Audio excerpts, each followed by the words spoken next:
Hello, everyone, and welcome to another Season Gaming Conversation. Tonight, Bert, Jordan, and I are going to be talking about the argument for and against buying games at launch.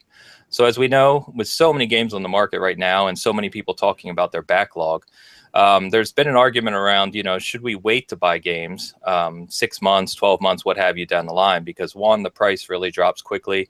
A lot of games now come with DLC or season passes or expansions. And on top of that, with so many games running multiplayer components and on servers, there's a lot of bug fixing and kind of expansions or, patches that come down the line that actually make the game better over time. So if you buy later, you get a better experience for less money. So we were going to kind of run through some of the key points in this argument and just give our thoughts on, what the arguments for and against are. So we're going to start with kind of the first subtopic, if you will, and that's going to be price point and pre-order bonuses. So as you know, or most know, sites like Amazon or Best Buy Gamers Club, you can save some money up front if you pre-order a game. And then obviously, almost all the retailers or sites offer pre-order bonuses of some form for the major games.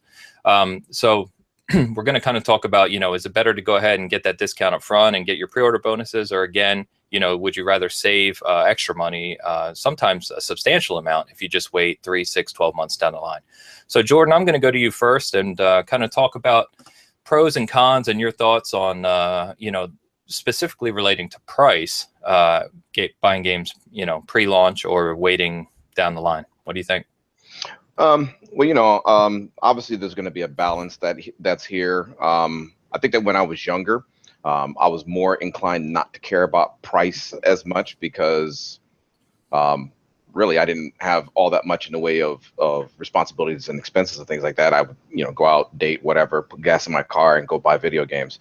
But as one gets older and supposedly they mature, they understand that they've got to start using their money for other things, other than video games. So, over time, I think that I've gotten a bit more selective, specifically because I have to be able to justify the price, for the game at the timing in which I'm actually buying the game.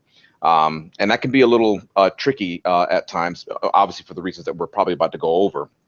But a pro for it, obviously, would be, you can get usually a lot of deals and discounts depending upon the time of year.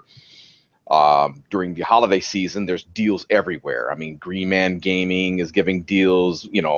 Everybody's giving deals. And Amazon Prime, if you pre-order these games, they'll usually give you somewhere around 20% off. Just so that they can get some heavy sales during that time period. So that's a pro. You don't have to necessarily pay $60. You can pay roughly around $48, $50 for the game and have it on day one. The other big thing is that you get bonuses for some of these pre-orders. So they always try to throw pre-order weapons or pre-order skins, some sort of incentive in order that you can show that you pre-ordered the game and make you feel as if you're getting a greater value for your product. So if that's something that would be interesting to you and you want to do that, it's questionable as to whether or not those pre-order bonuses are sometimes worth it, and many times you don't know that they're worth it until after you've purchased the game and started playing it, and then you say, doggone it, this really wasn't worth it. I'll get more into that into the cons, but there's also premium versions of the titles.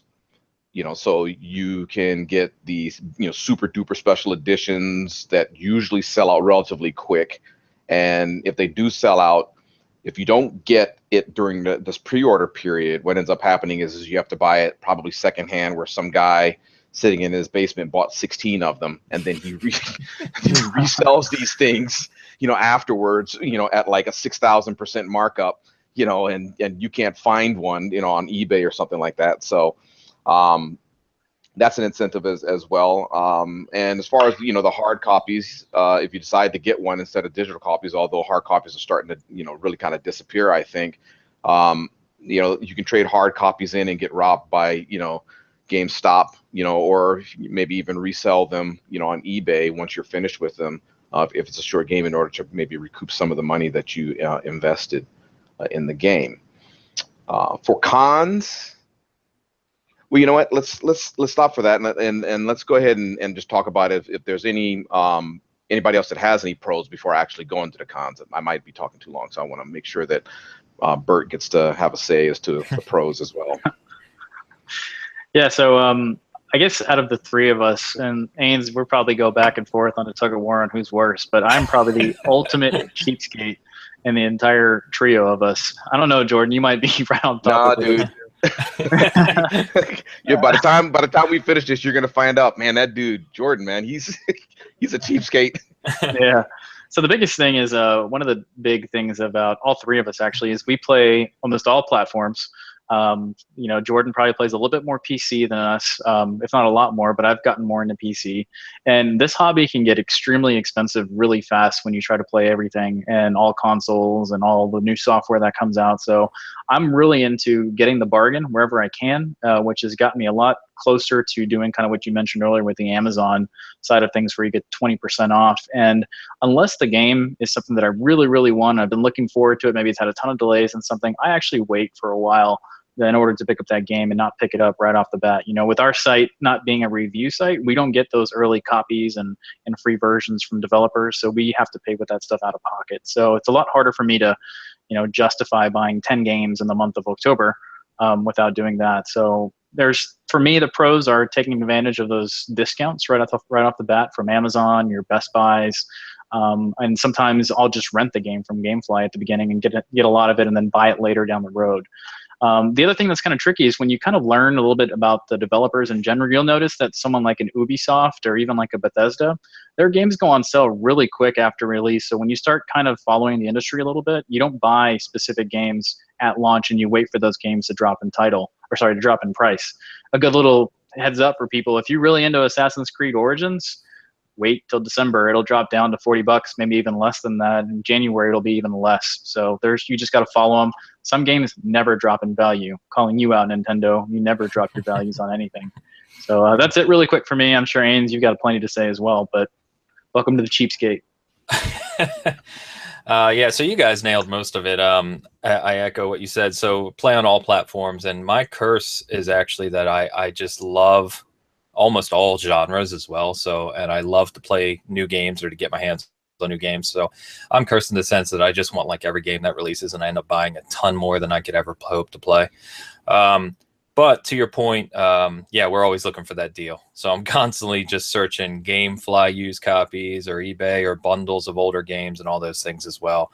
I do take advantage of the Amazon 20% off. I liked it a lot better when they offered the 20% off on collector's editions as well, which they now stopped. So being someone who buys a lot of collector's editions or limited editions, your point, Jordan, around, getting those before they disappear is always tricky, because the problem you have now is some collector's editions will be, $200, but they make way too many of them. So we've seen that with the Halo games, Gears, Titanfall, Mass Effect. So a lot of ones that you've been kind of picking up. Battlefield was another one, right, Bert, recently? So you don't know whether to pick it up at launch and try to take advantage of whatever deals you can find before it sells out and goes for double on eBay, or you may pay $200 for something that is $50 down the line. So you don't really know. But I think if we're sticking on pros for price point, I think the key is, the 20% off at Gamers Club, Best Buy, or Amazon, and taking advantage of all those pre-order bonuses, getting extra items. I especially like in games when they will offer like additional missions or something in like a single player game. Other than that, I think let's go ahead and move into the cons. So the cons are pretty obvious, right? On price point specifically, is that games just get cheaper over time. Most anyway, as you said, Bert, there's some first party Nintendo games typically that may retain their value more, but for the most part, on the whole, games steadily decrease. And nowadays, with the way the market is, they decrease rapidly. So as we said, even if you just want to wait 3 or 6 months, you're usually paying 50% or less of what the launch price was. We've seen some games that launched last fall already by summer now, in the $20 range. So it's a third of what they launched at, which is pretty significant, especially if you're trying to save a few bucks here and there. On top of that, things like season passes are pretty popular, and expansion passes. And the weird thing about those is they're never going to be more expensive than when they launch, right? Those things always just go down. And if you want to get DLC or expansions or any of the content for the major shooters, Call of Duty, Battlefield, the Star Wars Battlefront, it's unbelievable if you look at something like Star Wars Battlefront that you can get the Ultimate Edition, which includes all the DLCs for like $5 or $10 now, which when you added all of that up at launch would have been, $150, $160. So it's pretty amazing. But I think strictly speaking about price point, the only con really is that you're paying for something as an early adopter that is no doubt going to go down. So I don't know if you guys go ahead, Jordan. Actually, another couple cons as well. I mean, obviously, Bert had mentioned this earlier. Seasonally, you get into a situation where there's a lot of these games that are coming out all at the same time, and you can't play them all at once. So you have to be very selective as to whether or not you do go and get some of these day one games, because you can be at risk of buying these games and then still not actually be able to get to playing them for 4 of the 6 months in which you would have paid even less because the price would have gone down naturally. Yeah, I wish you would somehow tell my brain that, because I can't seem to comprehend it. I understand. I've been in that spot as well. But I think that when it comes to price point, one of the bigger deterrents for me, and it's been increasing over time. A couple of years ago, it was probably the worst, is that I don't really have a very good way to tell anymore whether or not these games are actually going to be good. And an investment is an investment nonetheless. Okay, it doesn't matter if I pay $48, or it doesn't matter if I pay $60. It doesn't matter if I pay $20, 4 to 6 months from now. Over time, I've just gotten so much more discerning, and I hate to say it, but a little distrusting of the publishers and the developers in the products that they're releasing, because I'll go and I'll buy something and then it ends up being a candy coated turd, and you've got the game at that point. I mean, a good example is the game that Ains killed, Andromeda. Where we're gonna keep drilling that in, man. I didn't buy that new, but no, actually, I'm sorry, I did. I took advantage of a pre-order for it, and it was relatively cheap. It was already getting bad reviews on it, but I was still able to get the pre-order bonus, I think like a week or so after the game released from Amazon. But disappointing part about that is you're making that investment thinking that this is going to be something that you're going to be able to play or replay, that there's going to be DLC and all other kinds of aspects of the game, and the game was killed. So now there's nothing in that regard. Other times you just might buy a game that's just awful and you don't really have the incentive to play it anymore. So making that initial investment, I think you have to also balance whether or not you're actually going to think that this game is good, and sometimes that's really impossible. I think it's getting more difficult, actually. Yeah, and I think that's a good argument for hard copies. I know Bert and I buy a lot of hard copies, and on PC, which you seem to game more on, Jordan, that's a little more difficult, right? Almost everything's digital over on PC nowadays. But one of the arguments for hard copies is exactly that. If I buy a game, so for instance, here's a good example. Not that it's a terrible game, but it's a good example of lessening the investment, to your point. I typically buy NHL, the sports game series, and if I get that from Amazon for $48 with the 20% off, I then play it at launch. I have EA access on Xbox One, so I can start playing the game early digitally.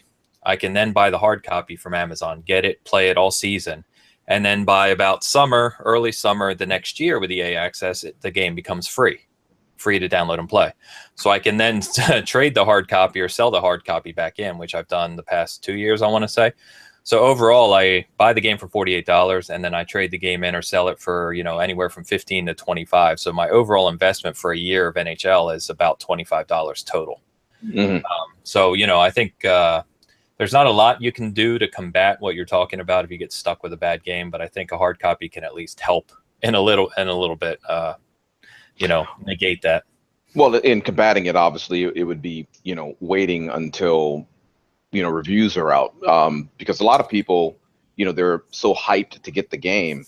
I mean, let's think about it logically for a second here. If everybody just waited a day or two until after the game released, people would probably save a whole lot of money.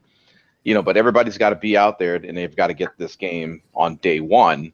in order to get on there and play with their friends. As I've gotten older, I have just been able to, I guess, retrain my brain to not fall into that trap as much and not be so concerned about playing a game a day or a couple of days. You know, I've already waited for 6 months to a year or 2 years for the game. I can wait for another week until the reviews come out and until I'm able to, you know, better ascertain as to whether or not the game is an investment. The other thing to consider as well is that a lot of these pre-order bonuses, they don't end on the day that the game comes out. You can still get those pre-order bonuses a couple of days, you know, after the game releases, and still be able to decide, look at the reviews and decide whether or not the purchase is for you. It's just that you have to know that that's available, and you actually have to have the discipline in order to be able to do it.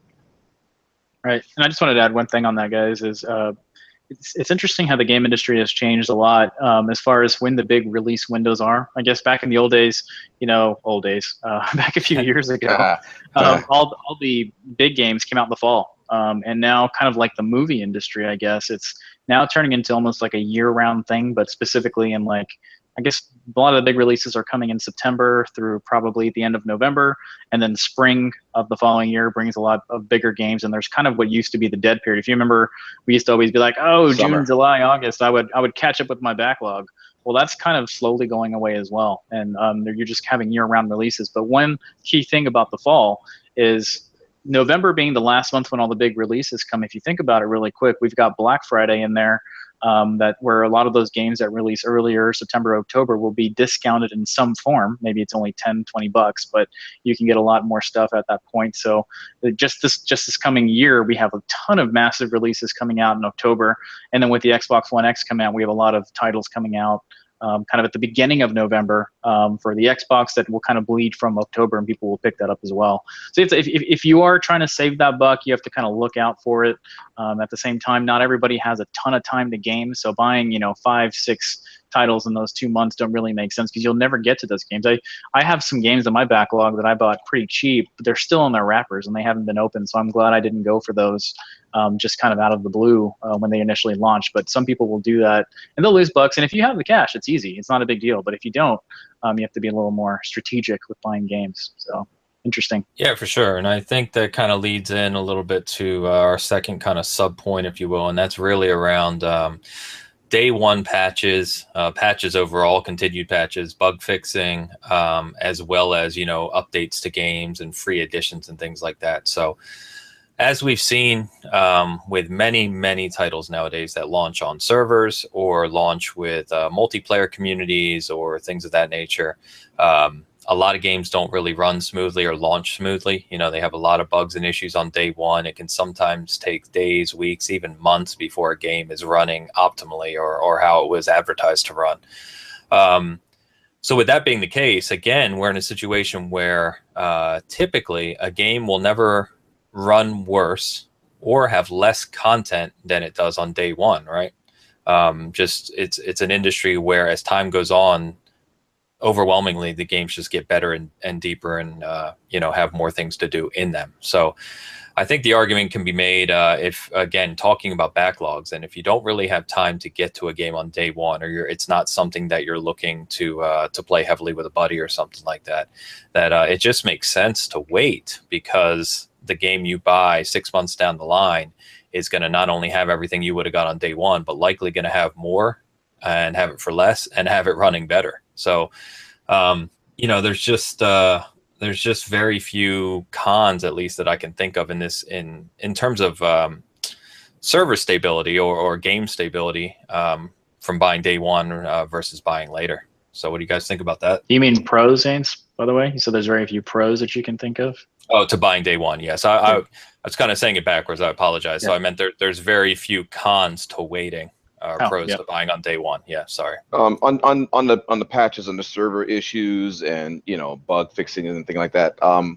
Because I also play on the PC, I can make sort of a comparison of what happens on the PC versus the console, and it's actually two different worlds.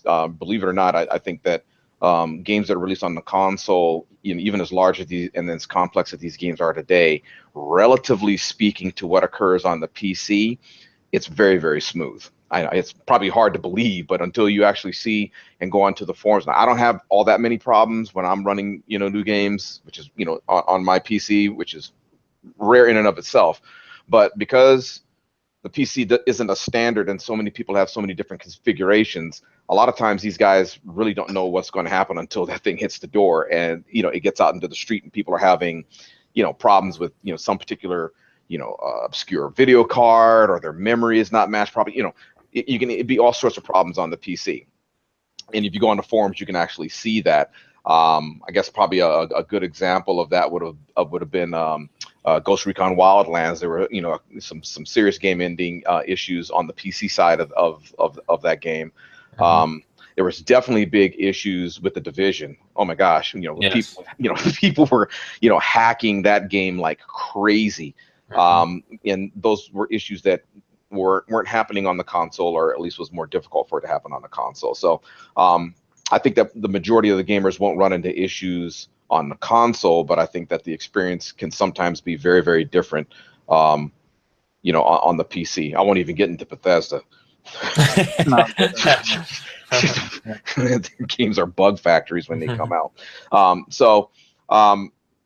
But I think that, on a whole, most gamers can probably play games on day one without much issue, and they'll probably have one big patch when you load it into the game, and it fixes any of the big issues that you might have. Somebody will always find a way to exploit, though.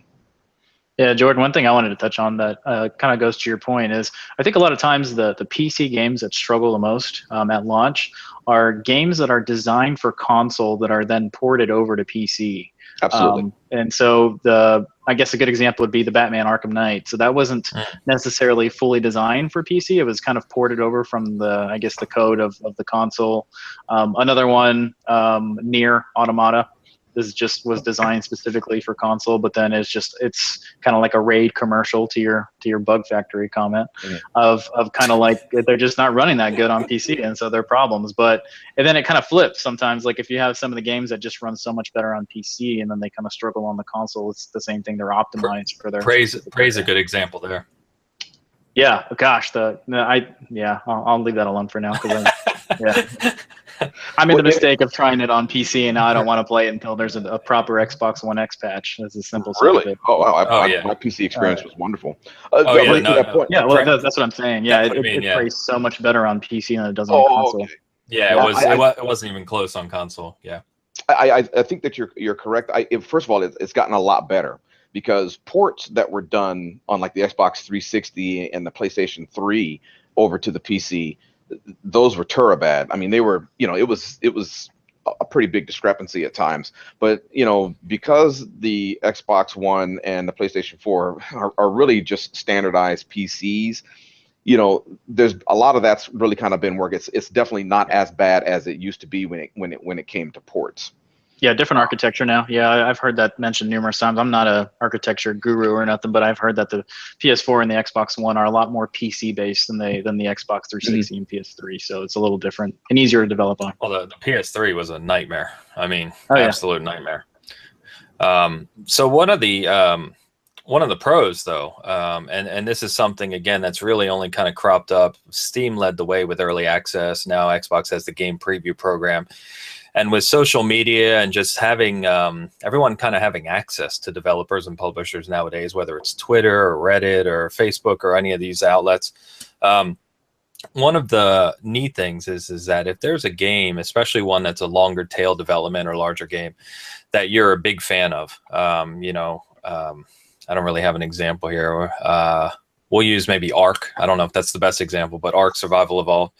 It's been in early access for a very long time. It's just now reaching the point of what they're calling the 1.0 release. But people have been playing that for a very long time, and kind of talking to the developer and giving feedback and, helping to kind of evolve the game. And I think that happens across, many, many different games now, because as to your point, Jordan and Bert both, with games being so complex and having so many integrated systems nowadays, developers know that they can't just test internally, because when it does hit, the millions of players, they always find things that the small group of developers or test groups didn't find. And so we've seen kind of a big popularity with game preview and early access games. And obviously the biggest example right now in the industry is PUBG, right? So PUBG is technically still in early access. It's selling gangbusters, as we've talked about. But Bluehole, the developer, is kind of developing the game based on player feedback. And I think it's kind of neat because I've been involved in a lot of those and Kickstarters, things like that as well, crowdfunding. It's kind of neat when you can be part of a group that's talking to the developers and sees developer responses to things that you're either critiquing or thinking should be evolved. It's kind of a neat experience. So that would be an argument for kind of getting in there either pre-launch or at launch so that you can be part of that community if you're interested in that sort of thing. Yeah, I have mixed feelings a little bit about that. I mean, yeah, I've obviously got involved with some of the crowdfunding projects. I'm really looking forward to the System Shock reboot. Oh, so, yeah. I mean, I literally can't wait for that to come out. I thought you were going to say Psychonauts 2. No, I'm still trying to get through one, brother. It's interesting. I just got an email yesterday from Humble Bundle saying, "Hey, you can get Psychonauts for free," and I'm like, anyway. But part of my issue is that a lot of those crowdfunding type projects, some of these things can be hit or miss. I actually got involved with a crowdsourcing project a long time ago. I can't even remember the name of it at this point, and they gave the impression that the game was like relatively polished, and sort of ready for release, but you can get on board early, and if it felt like I was basically paying them to help them polish a turd. It's like a turd polishing contest, so I mean, and it bugged me because it was like, when is this game actually going to come out? And some of these developers, I mean, obviously I can give them the benefit of the doubt and say, well, they must be working really hard in order to bring the game. But some of these guys like drop off the face of the planet, and you really don't have a good idea as to what's going on or when the game is going to come out, or if it's actually really going to meet the expectations that you were originally sold when they were trying to get you to crowdfund the game. So for me personally, I don't actually, because my time is limited, I actually don't take much enjoyment in going through and critiquing a game that is not ready for prime time yet. That's, I can see that some people might find pride in that, but it's hard for me to, really get into that because I want to play a finished product. I don't want to play hours and hours and hours of something that has bugs or that's broken, going through all these quests to then finally 6 months to a year from now play the game in its final state, but I've already been through some of the broken quests already, and I kind of know I've already played the bad experience, so to speak. Sort of like Andromeda. It always comes up. It always comes up. Forever. Yeah, so the one thing I was thinking about was if a lot of these developers are really kind of launching an unfinished game, maybe due to a rush date or something at the release date that they're kind of forced on by their publishers or Microsoft or Sony or Nintendo, and are we really getting like a beta form of a game? Are we the beta testers for a lot of these games? That you're paying for. You're paying the beta test. You're technically paying for it, and I'm definitely down with like the Fortnites or the PUBGs or whatever, where the games are purposely telling you that this is just the beta. You're getting started. This is not the full release, and I think that's something that a lot more developers should kind of start to do if that's the case that we're seeing. I mean, the game's sitting right behind you, Ains. I mean, No Man's Sky, that game launched completely incomplete. And a lot of the promises that they made during development, you can definitely see that they just weren't ready to release that game. But they ended up paying for it, and I think they should pay for that kind of stuff. I mean, there's all kinds of stuff happening with it, but I don't know. I'm really concerned that a lot of these games coming out, we're really the beta testers versus a game, to Jordan's point, that is completely done. If you look at some of the big ones recently, Battlefields, those are never ready to go when they release. There's tons of issues with them. Destiny 1, when that released, the game completely revamped itself before even new DLC came out, and then new DLC came out and they changed things again. So I guess you kind of pay for that as an early adopter versus waiting till the end of when you get the definitive edition or the Game of the Year edition with all DLC, all bugs fixes. But that kind of segues us to the next topic, which is, multiplayer rooms and stuff like that. I'll let you start it out, James.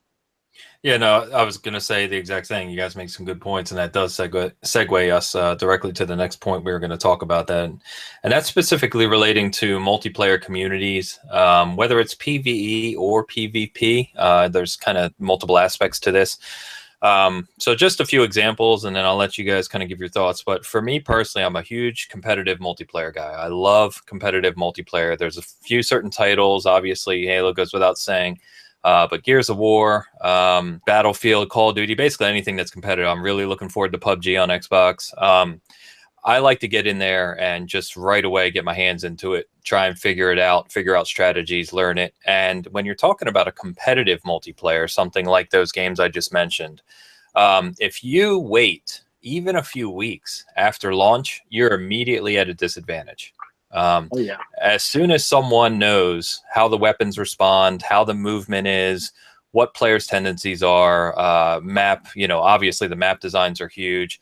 If you get in there on day one and you kind of learn those things along with the community and you discuss those things on social media, discussing strategies, discussing weapon layouts and class layouts, what game have you? Rainbow Six Siege, another big one right now.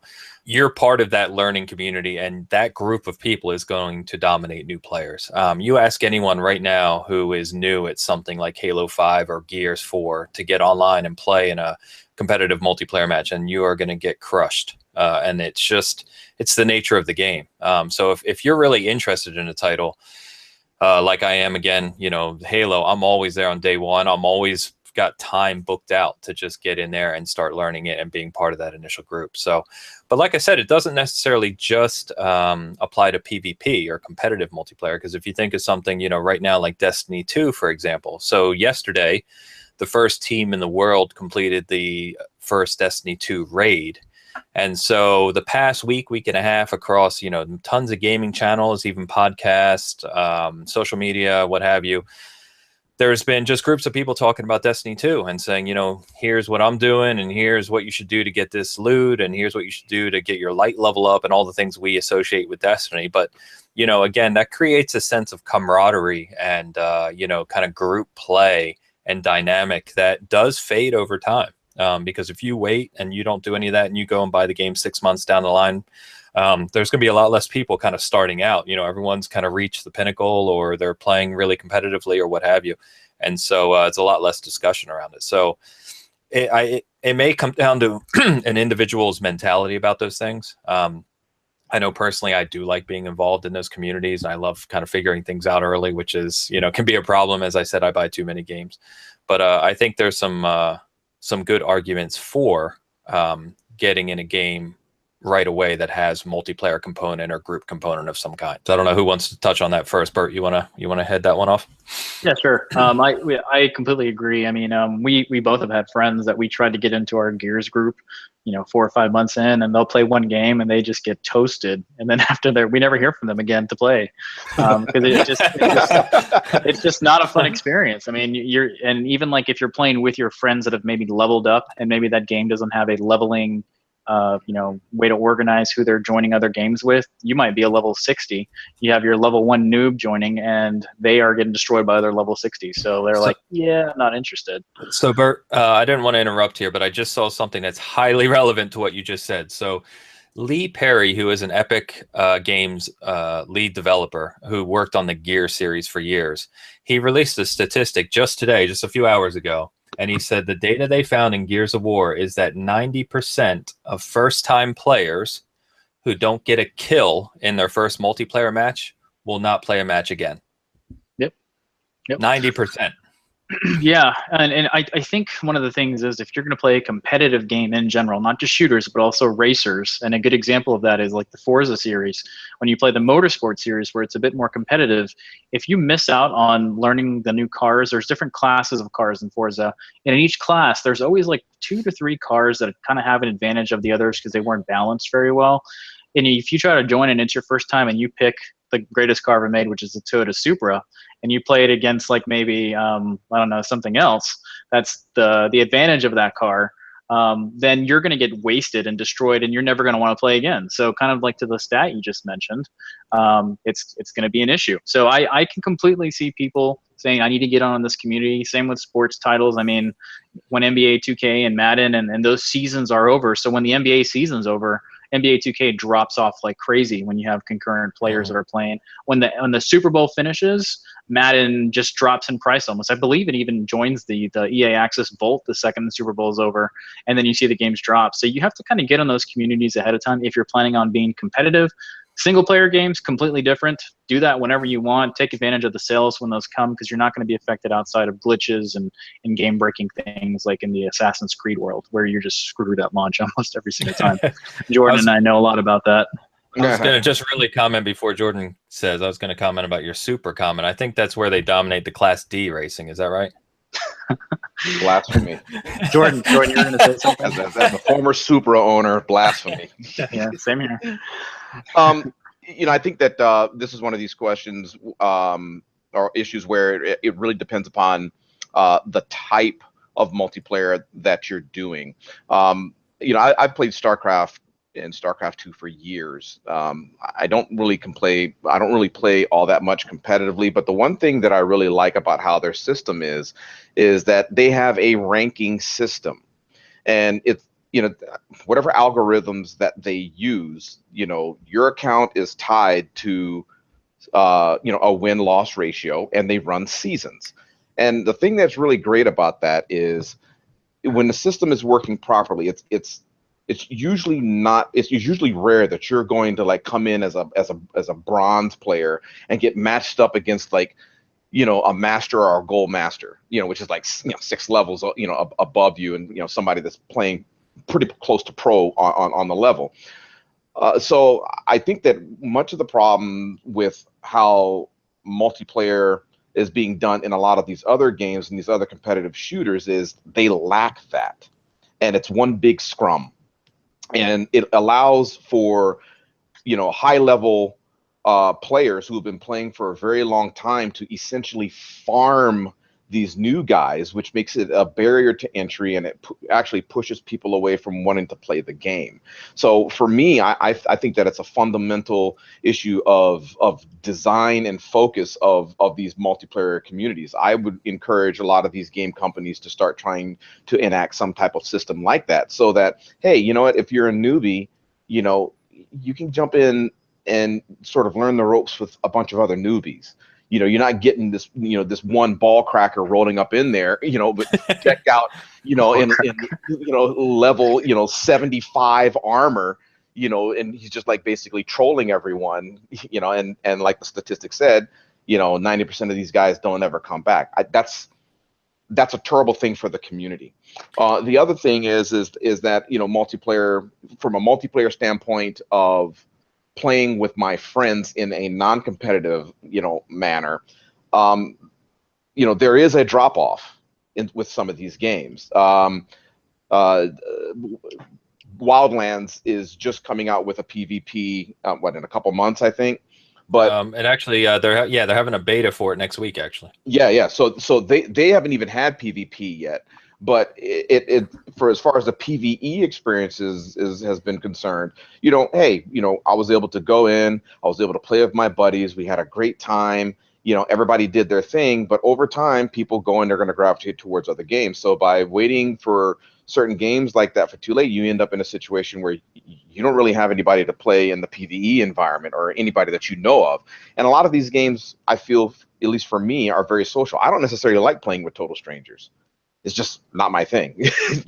I like playing with people that I know, and we talk about the day, and we talk about what we're going to do next week, and we laugh and we joke, and we use that as a means to be able to connect with each other, since with all of our busy schedules, we can't do and meet up like we used to when we were young every other day and go and do something and hang out. We just have too many responsibilities. So I think that's a huge pro when it comes to certain games that everybody's pretty interested in. Case in point, I've got there are people that are giving me like the serious hardcore press on the Destiny 2, trying to get me to buy this thing. I'm just like, dude, no, I don't want to do it. Oh, dude, you got to come and play this game.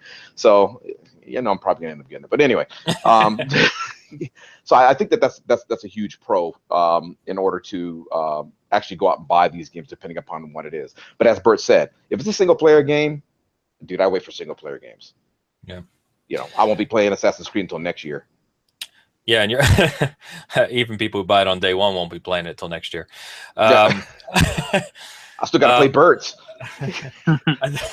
I think, I think your point about ranking systems is valid, though. I think those started at least, on a major scale. I think they started on a lot of PC titles first. Fortunately, we have seen some of the bigger console game developers go that way. So for instance, you mentioned like seasons and rankings and things like that. So, Halo 5 did that with their arena play. Gears 4 is doing that. Overwatch has ranked play like that. Rainbow Six Siege is another big one. But then, the two probably best-selling shooters on the planet, Battlefield and Call of Duty, neither of them have a ranking system. They just throw you in whatever server or lobby you're in, and you'll get guys who are, in Call of Duty. I frequently, Bert and I play it together. We'll see Prestige 10 guys in there who have, 1,000 hours in the game, and I've got 20, and it's just, it's kind of strange like that. I've always kind of wished that I agree with your point on kind of ranked matchmaking and things like that. In fact, these guys, Bert will tell you, because I play Halo so much, I'm one of the higher ranked guys, and they often yell at me when we go to play together, because when we're in a team, it changes that algorithm to average everyone on the team out. And so I attract higher level players when we play a game like Halo, and these guys will get crushed sometimes. And they, they yell at me. They don't want to play with me anymore. So it can curve. It can have a counter effect for me, because it's like I want to play with my buddies, but then, I don't want them feeling like shit when they get killed too. So, but the only, I was going to say the only con, and I don't even know if it's really a con, but is that if you do wait, a lot of multiplayer games, they have content added, right? So they'll add guns, or they'll add characters, or they'll add maps. But on top of that, as time evolves, so Battlefield's kind of notorious for this, right? Especially if you look at like Battlefield 4, that game was still, or DICE was still doing full-on weapon tuning changes. I mean, top to bottom, every weapon in the game, tuning changes 2 years after release. So, you could play that game for 6 months, and then all of a sudden you download the next update, and everything you've come to know is altered. So whereas someone who's buying it, that Christmas or what have you, comes in and they're playing the final version that's already kind of been out. So I don't really know if that's a con, I mean, you kind of, if you've been playing it, you evolve with the game, and you may even understand the changes that are coming better than most. But otherwise, I think everything we've said about multiplayer, whether it's group or competitive, co-op or competitive, is kind of valid. I think multiplayer has a bigger argument for buying day one or pre-purchasing than single player games do by a long shot. All right, so the only other thing is, and we kind of touched on this in price point because it ties together, but one of the last kind of major point we were going to comment on is DLC expansions and season passes. So as I said with the price point, is that those things are most expensive when you pre-purchase them, buy them on day one, or we see a lot of games nowadays have deluxe editions, or Ubisoft has the gold edition, where it includes the game and whatever, kind of season pass. I think there's an Assassin's Creed Gold Edition, I think, coming, and a Far Cry Gold Edition. Far Cry 5 already announced. So I think that oftentimes, especially, and I don't want to pick on Ubisoft here, even though we tend to a lot. But I'll give For Honor as an example. I bought the collector's edition, and I did that because I liked the physical item that came with it.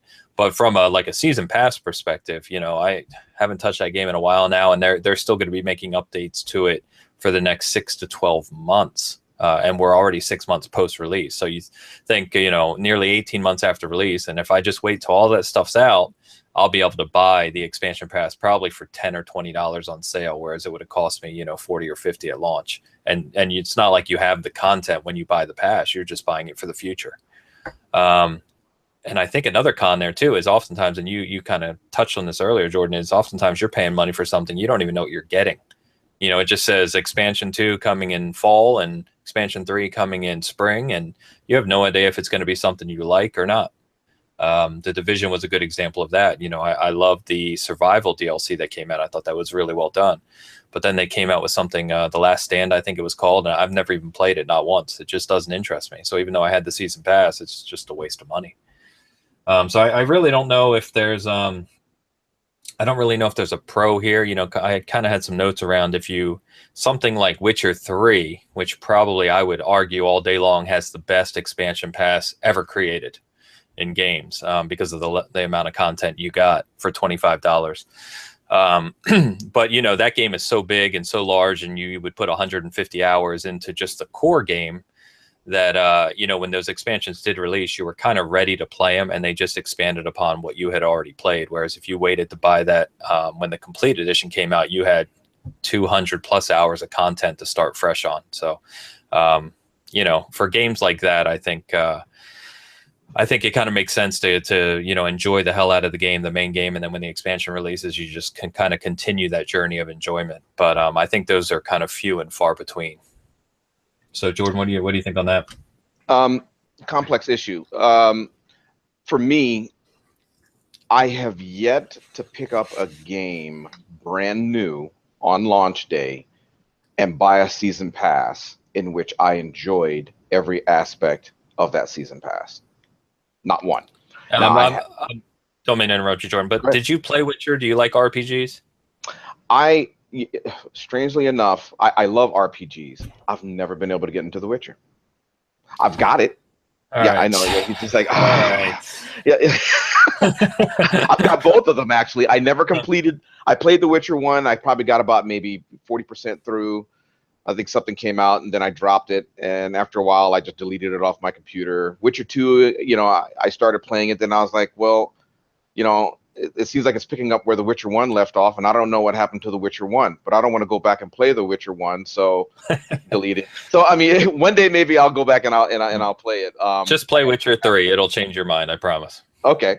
You know, but as far as like on day one, you know, for day one content, you know, and for pre-orders and things, I've bought, you know, these season passes, and I'm being serious. I've never had a season pass yet that has released content in which everything that came out in that season pass was worth it.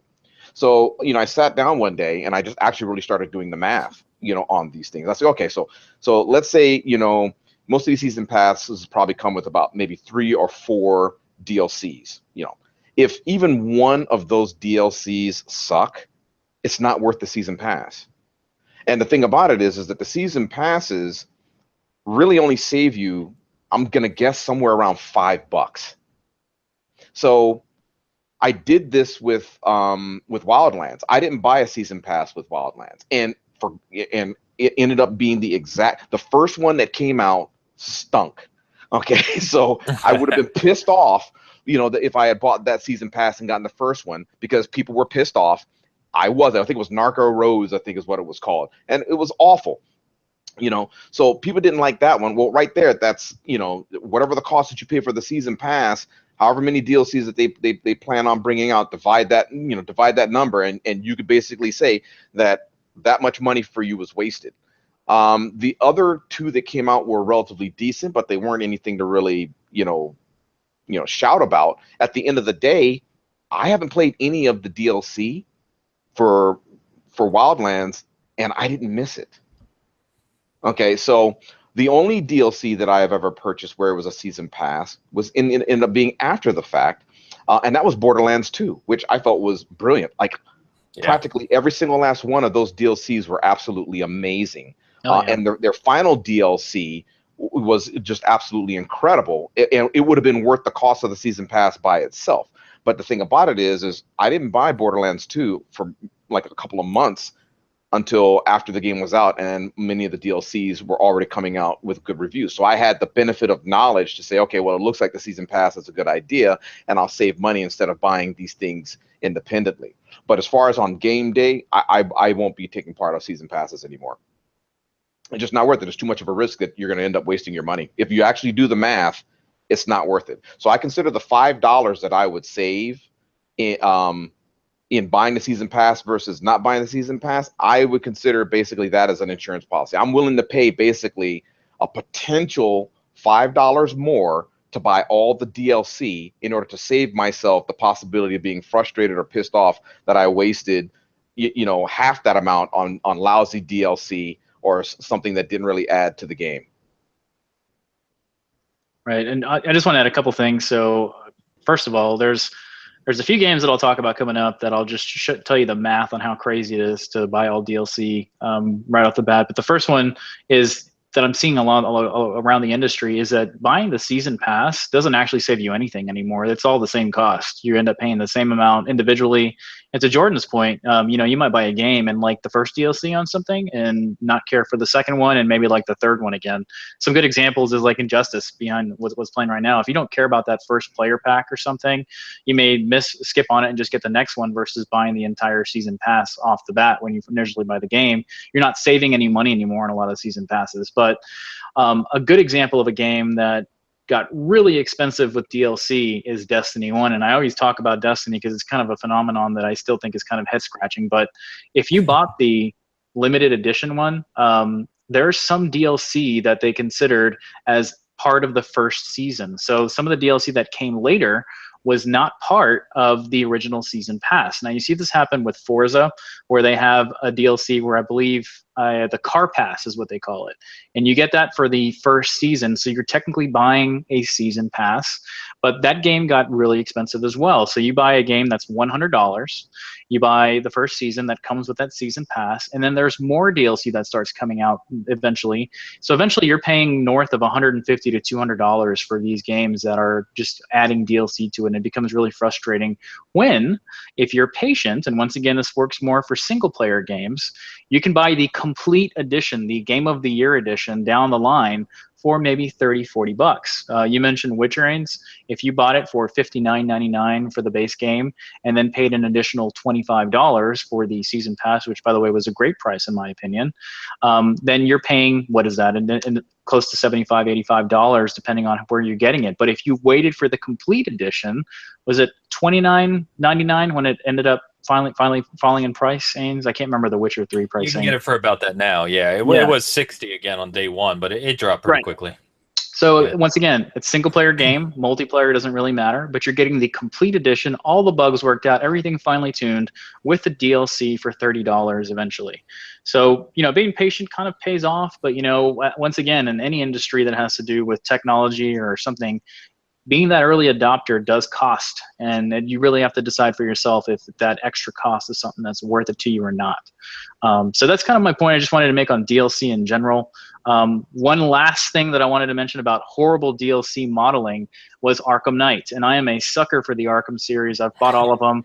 I did get the collector's edition for Arkham Knight, and they had the weirdest kind of DLC thing that you could do. So you buy the game, and they didn't even tell you what was coming with that DLC patch. They said, we'll have some story missions that are going to be stories. So everybody's like, oh, great, we're going to have story, not these stupid multiplayer challenges where you challenge your time to complete a map ahead of everybody else. Everybody's like, we're going to get this awesome DLC. So people paid north of $40 for this DLC. The DLC came out, and it was horrible single-player missions. One was for Batgirl. There was a Harley Quinn one as well that people could play. And then lastly, there was I can't remember it. Another Robin mission, I think, or something. So people were like, oh my gosh, I paid this much for DLC that I should have never did, and I have no idea what it was. So I think DLC in general is getting a remodel from a lot of different developers. It really depends how you do it. If you're buying episodic content, to Jordan's point, think about what you want before buying. Just simply buying a blanket season pass.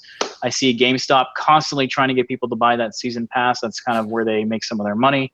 But there's tons of different ways you can go on it. Just once again, if you got the money, buy whatever you want. If you don't, you got to be a little more selective of what you're buying and kind of do the research before going and buying. So that's it. I'll get off my soapbox. I can keep going, but we don't have the time. 100% though. One good example of kind of paying ahead of time and not getting your money's worth, if you will. So Battlefield 1, the premium pass is $50 for that game. It promised 4 expansions. And so if you bought the game and this premium pass on day one, you're $110 invested, retail price, right? So the second expansion, In the Name of the Czar, just released last week for the premium pass members, but the premium pass has already dropped in price. So, it makes no sense at all. Yeah, they actually came out with another edition of the game called I would think it's the Revolution Edition. Is that right, Bert? Do you know? I'll look it up while you're talking. Okay, I think it's the Revolution Edition. That was $60. GameStop had it on sale last week for $40, and it is Battlefield 1 with the premium pass for $40. And the second expansion of 4 only just released the same week. So it's absolutely mind-boggling why, and that happened with Battlefield 4 as well. So it's mind-boggling to me that people will buy the Battlefield Premium Pass on day one when really you're getting early access for one expansion of the 3 or 4 that they're offering, when you can just wait and buy it for less before the expansions even finish coming out. It's really baffling. Yeah, the math, I mean, not to interrupt you, James, but the math makes zero sense there. If you just think about it. To answer your question as well, so the original one, if you bought the season pass, was called the Early Enlister Deluxe Edition. Right. The one that recently is out and currently you can buy at stores is the Revolution Edition, so Battlefield 1 Revolution, and it has been on sale at numerous retailers for less than $59.99. So yeah, it was $40 last week, which you know, people paid more than that for just the premium pass. So anyway, that's a perfect example of what we're talking about. And it's obviously intentional. I mean, and, you know, even when you're, you know, all of these different editions, the object really, I think, by a lot of these marketing departments is to make this so confusing to the consumer that I think that many people just don't really know what it is that they're actually buying. You know, when it comes to a lot of these season passes and what you're getting, and you know, of course, then you've got all the different stores that have, you know, their own, you know, special versions of the game, you know, that they get if you buy it early and put down a pre-order. So it's actually so convoluted and fractured out there. I think that basically people are kind of getting intentionally ripped off by a lot of these companies because nobody's actually sat down and done the math. People just don't really sit down and do the math on this. And by the time a lot of these later DLCs come out, you know, maybe these individuals aren't even playing the game anymore, so they don't even care. But if you actually really went back and looked at it, I mean, you're paying more money for something, and I just have a problem with basically paying for something that I don't even know what I'm getting yet, but I've already invested the money into the product. I just can't do that. Agreed. So there just one other aspect on that, and we're not going to talk about it here because we already talked about it. So we're seeing a lot of games do things where the expansions and the DLC is free. So Star Wars Battlefront 2 is coming out. They've announced there's no season pass, and the expansions for it will be free.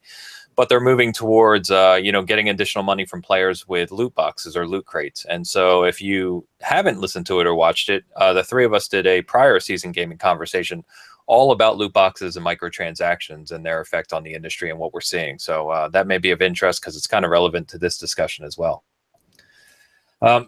So anyway, I think we've kind of covered all the subtopics, if you will. So I think we'll just kind of close out and give our own personal opinions, good or bad, for buying at launch, or what your personal habits are. I think the only other kind of nuance to this is what people refer to as like the water cooler conversation. You know, Destiny 2 is the prime example right now. PUBG is another one where the game is so popular across the gaming industry right now. And it's talked about so often by so many people that when you're a big gamer, you know, many people have kind of the mentality where they want to be included in that conversation or involved in that conversation. And so I know even I'm guilty of this as well on occasion, where I hear great things about a game that I didn't plan on buying. And it's like, oh man, if so many people are saying it's really good, you know, I'd really like to see it. And I want to get in there and talk about it while everyone else is talking about it so that I can be involved in that conversation. So you know, that's kind of one of those that really didn't fit in the bucket of topics we were talking about, but I think that does come into play in some regard. So with that, I think, Jordan, why don't you go ahead and kind of close us out on your kind of personal opinions on, you know, what you like to do or what you consider when a game launches that you're interested in.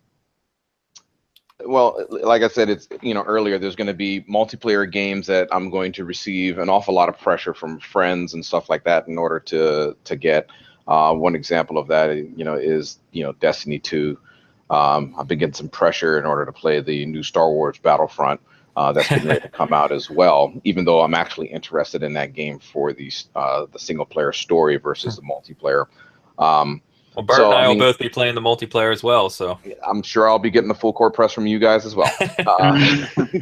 But for me, I probably tend to play more single player experiences or If I do play multiplayer, it's not competitive. It's with buddies, that are trying to do a common objective, and we're doing co-op in some aspect. So in the cases in which it's a game that requires co-op, I'm more willing to buy a game, maybe not necessarily on day one, but relatively soon after launch.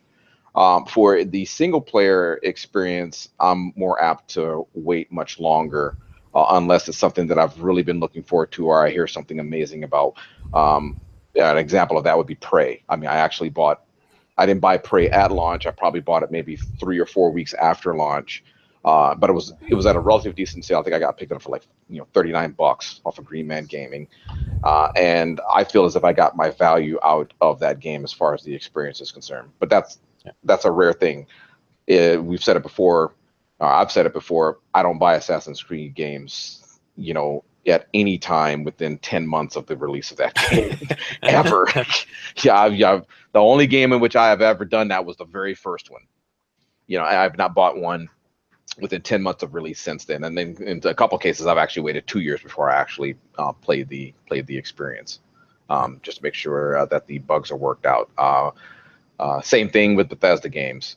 I don't buy Bethesda's games at launch or within a year of each other. I try to get the Game of the Year edition, and by then they've worked out, the 16,000 bugs that are in the game. The community has worked out a lot of the bugs in the game, and they also have a habit of releasing updated content and improving aspects of the game and releasing high-res versions and things like that. So I tend to wait on that experience because I prefer to play the experience as in the best form that I possibly can play it in. Very good. Cool. Thank you. Well, what do you think, Bert? Yeah, I'll wrap it up with a few different things that I just kind of took notes on during. And the first thing, Jordan, earlier you mentioned that you're kind of just nervous from some games that you just can't be trusted anymore. And the only thing I can say on that is, from a consumer perspective, and this is mainly for people listening, not directly to Jordan, but there's a pretty hefty track record on most developers on if their game is going to be absolute crap at launch or if they're going to have a pristine game at launch. And so if you have kind of a bad experience with, Ubisoft or DICE or whatever the case is, it's more than likely that their next game is going to have issues at launch, and you can really kind of educate yourself on that, as well as listening to kind of us, because we kind of tend to harp on a lot of these people fairly often. So kind of just educate yourself on that if you are into saving that extra buck, like most of us are. And it's crazy. Like Nintendo first-party stuff always works. There's never anything wrong with them. They barely add patches where they might improve something here and there, but they're rarely ever buggy at all. A lot of Microsoft first-party stuff or even Sony first-party stuff is pretty standardly released really well without any bugs and stuff. So pay attention to that for yourself when you are shopping and kind of like your own track record history. Another thing I did want to mention is something to help you out as a consumer is buy physical versus digital. To save yourself some buck and to maybe trade in stuff, give it to a friend to try out, or even do a trade-in later on down the road. If you buy digital, you're kind of screwed. There's not a thing you can do to it, even though I have seen Xbox Live, PSN, and even PC give refunds back if you do it within a certain amount of time and if there's something wrong. So be aware of those refunds if you're just totally not happy with the game that launches broken.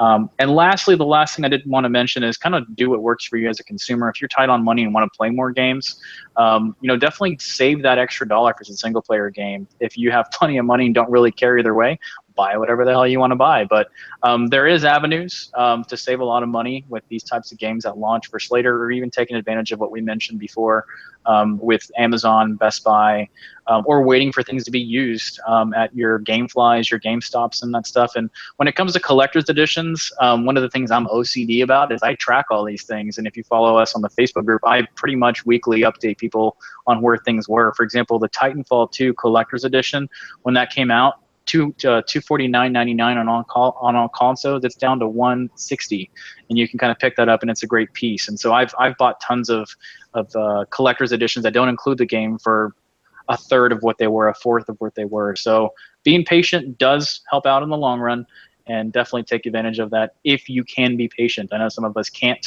I'm super guilty of it as well, but to Jordan's point, I will not buy an Assassin's Creed at launch, except this one coming out.